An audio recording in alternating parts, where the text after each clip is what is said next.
Graça e paz, povo de Deus, iniciando mais um momento da leitura da palavra do Senhor Jesus, nesse dia 6/7/2023, aleluia. Vamos estar meditando nos capítulos 32 e 33 do livro de Jó. Louvado seja o nome do Senhor Jesus. E Atos dos Apóstolos, capítulos de número 14. Vamos iniciar nossa leitura. Jó 32. As falas de Eliú. Jó estava convencido da sua inocência e por isso os três amigos decidiram de continuar a discutir com ele. Acontece que ali estava um homem chamado Eliú, filho de Baraquel, descendente de Buz, do grupo de família de Rão. Eliú ficou muito zangado com Jó porque este dizia que era inocente e que Deus era culpado. Também ficou zangado com os três amigos porque eles não puderam responder Jó, dando assim a ideia de que Deus estava errado. Eliú esperou para falar no fim, pois os outros eram mais velhos do que ele. E quando viu que eles não souberam como responder a Jó, Eliú ficou zangado. Primeira fala de Eliú, um sopro do Todo-Poderoso da sabedoria. Então Eliú, filho de Baraquel e descendente de Buz, disse: Eu sou moço e vocês são idosos. Foi por isso que não me atrevi a dar minha opinião. Pensei assim que fale a voz da experiência, que os muitos anos mostre a sua sabedoria. Mas acontece que dentro das pessoas há um espírito, há um sopro do Todo-Poderoso, que dá sabedoria. Pois não ficamos mais sábios com a idade, e nem sempre os velhos sabem o que é certo. Portanto, escute o que eu digo, pois eu também vou dar a minha opinião. É Deus que tem de dar resposta a Jó. Esperei que vocês falassem, escute as suas razões. Enquanto vocês escolhiam as melhores palavras, eu prestava toda a atenção, mas nenhum de vocês convenceu a Jó e nem deu a resposta às suas palavras. Como é que vocês podem dizer que descobriram a sabedoria? É Deus e não ser humano, que terá de dar resposta a Jó. Eu nunca teria respondido como vocês, mas Jó estava falando com vocês e não comigo. Quero dar a minha opinião. Jó, estes três estão derrotados e não tem mais palavra para continuar a discutir. Elas já passaram, não vale mais. Será que devo continuar esperando enquanto estão calados? Não, eu darei a minha resposta agora e direi o que penso sobre o assunto. Tenho muito o que falar e já não consigo mais ficar calado. Se eu não falar, sou capaz de estourar como um odre cheio de vinho novo. Não aguento mais, preciso desabafar. Quero dar a minha opinião. Não vou tomar partido dessa discussão e não vou anular ninguém. Eu não costumo bajular. Se bajulasse, o Criador logo me castigaria. Capítulo 33. Darei a minha porção como fraqueza, pois por isso Jó, escute as minhas palavras e preste atenção em tudo o que vou dizer. Estou pronto para começar e vou fazer o que penso. Darei a minha opinião com franqueza. As minhas palavras serão sinceras, vindas do coração, pois foi o Espírito de Deus que me fez e é o sopro do Todo-Poderoso que me dá vida. Responda-me se for capaz. Prepare para discutir comigo. Para Deus você e eu somos iguais. Eu também fui chamado do barro. Por isso não tenha medo de mim. A minha intenção não é esmagar você. Você disse que está inocente. Creio que ouvi você dizer o seguinte: não sou culpado, não fiz nada de errado, estou inocente, não cometi nenhum pecado. É Deus que inventa motivos para me atacar. Ele me trata como se fosse um inimigo. Aleluia.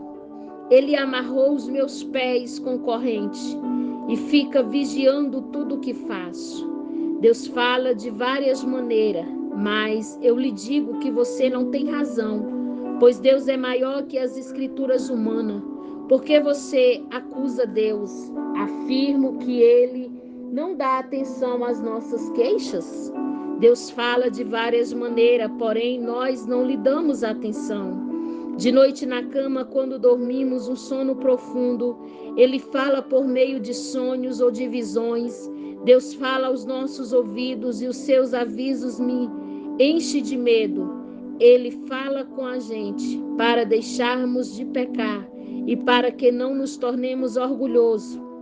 Assim Ele nos livra da morte e não deixa que nos joguem na sepultura. Deus o aceitará de novo. Outras vezes, Deus castiga com doença e com fortes dores que não passam. O doente perde o apetite e não quer nem ver as comidas mais gostosas. Ele emagrece e vai se acabando e, no fim, vira pele e osso. Ele está às portas da morte, logo será levado para a sepultura. Pode ser que ele venha a ser socorrido por um anjo, um dos milhares de anjos de Deus, que ensina a gente a fazer o que é certo. O anjo terá pena dele e pedirá a Deus: solta, ele não deve descer ao mundo dos mortos. Aqui está o pagamento do seu resgate.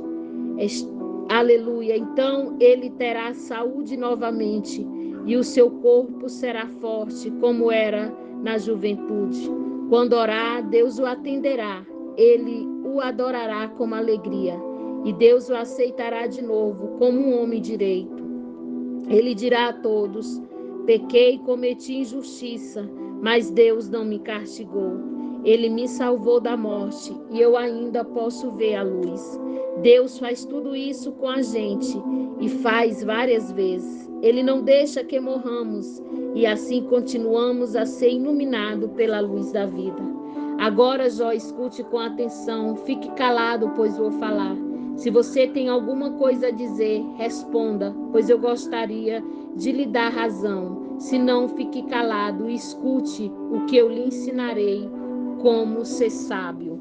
Aleluia, glória a Deus. Vamos meditar em Atos dos Apóstolos, capítulo de número 14. Louvado seja o nome do Senhor Jesus. Em Icônio. A mesma coisa aconteceu na cidade de Icônio. Paulo e Bernabé entraram na sinagoga e falaram de tal maneira que muitos judeus e não-judeus creram. Mas os judeus que não creram atiçaram os não-judeus contra os cristãos. Os apóstolos ficaram muito tempo em Icônio falando com a coragem a respeito do Senhor Jesus. E o Senhor mostrava que a mensagem deles foram a sua graça era verdadeira, pois ele dava a eles o poder de fazer milagres e maravilhas. Os moradores da cidade estavam divididos. Alguns apoiavam os judeus e outros eram a favor dos apóstolos. Então os não-judeus e os judeus, junto com os seus chefes, resolveram maltratar os apóstolos e matá-lo a pedradas. Quando Paulo e Bernabé souberam disso, fugiram para Listra de Berde, cidade do distrito da Licaônia, e para as regiões vizinhas, e ali anunciaram o evangelho. Em Listra e Berde, na cidade de Listra, havia um homem que estava sempre sentado, porque era aleijado dos pés. Ele havia nascido aleijado e nunca tinha andado. Esse homem ouviu as palavras de Paulo, e Paulo viu que ele cria e que podia ser curado. Então olhou firmemente para ele e disse em alta voz: levante-se e fique de pé. O homem pulou de pé e começou a andar. Quando o povo viu o que Paulo havia feito, começou a gritar na sua própria língua. Os deuses tomaram a forma de homens e desceram até nós. Eles deram o nome de Júpiter a Barnabé e o de Mercúrio a Paulo, porque era Paulo quem falava. O templo de Júpiter ficava na entrada da cidade, e o sacerdote desses deuses trouxe bois e coroas de flores para o portão da cidade. Ele e o povo queria matar os animais numa cerimônia religiosa e oferecer em sacrifício a Barnabé e a Paulo. Quando os dois apóstolos souberam disso, rasgaram as suas roupas, correram para o meio da multidão e gritaram: Amigos, por que vocês estão fazendo isso? Nós somos apenas seres humanos, como vocês. Estamos anunciando o evangelho a vocês para que abandonem essas coisas que não servem para nada. Convertem-se ao Deus vivo, que fez o céu e a terra e o mar e tudo que existe neles. No passado, Deus deixou que todos os povos andassem nos seus próprios caminhos, mas Deus sempre mostra que Ele é por meio das coisas boas que faz. É Ele quem manda a chuva do céu e as colheitas no tempo certo. É Ele quem dá alimento para vocês, encher o coração de vocês de alegria. Mesmo depois de terem dito isso, os apóstolos tiveram muita dificuldade para evitar que o povo matasse os animais em sacrifício a eles. Alguns judeus que tinham vindo das cidades de Antioquia e de Icônio conseguiram o apoio da multidão. Apedrejaram Paulo e o arrastaram para fora da cidade, porque pensava que ele tinha morrido.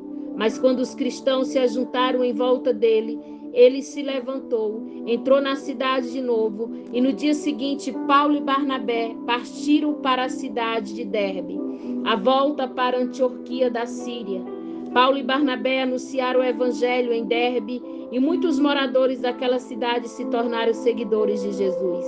Depois voltaram para as cidades de Listra, Icônio e Antioquia, na Písida, e eles animavam os cristãos e lhe davam coragem para ficarem firmes na fé, e também ensinava que era preciso passar por muito sofrimento para poder entrar no reino de Deus. Em cada igreja os apóstolos escolhiam presbíteros, eles oravam, jejuavam e entregavam os presbíteros à proteção do Senhor, em que este havia crido. Então Paulo e Barnabé atravessaram o distrito de Písida e chegaram até a província de Panfilha e anunciaram a palavra em Pergue, e depois foram para o porto de Atalia. Dali foram de navio para Antioquia da Síria, onde eles haviam sido entregues aos cuidados de Deus para o trabalho que agora estava terminando.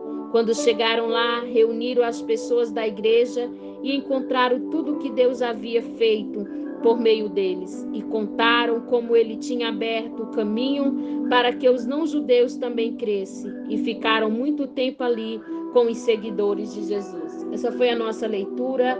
Que Deus em Cristo possa vos abençoar, em nome de Jesus.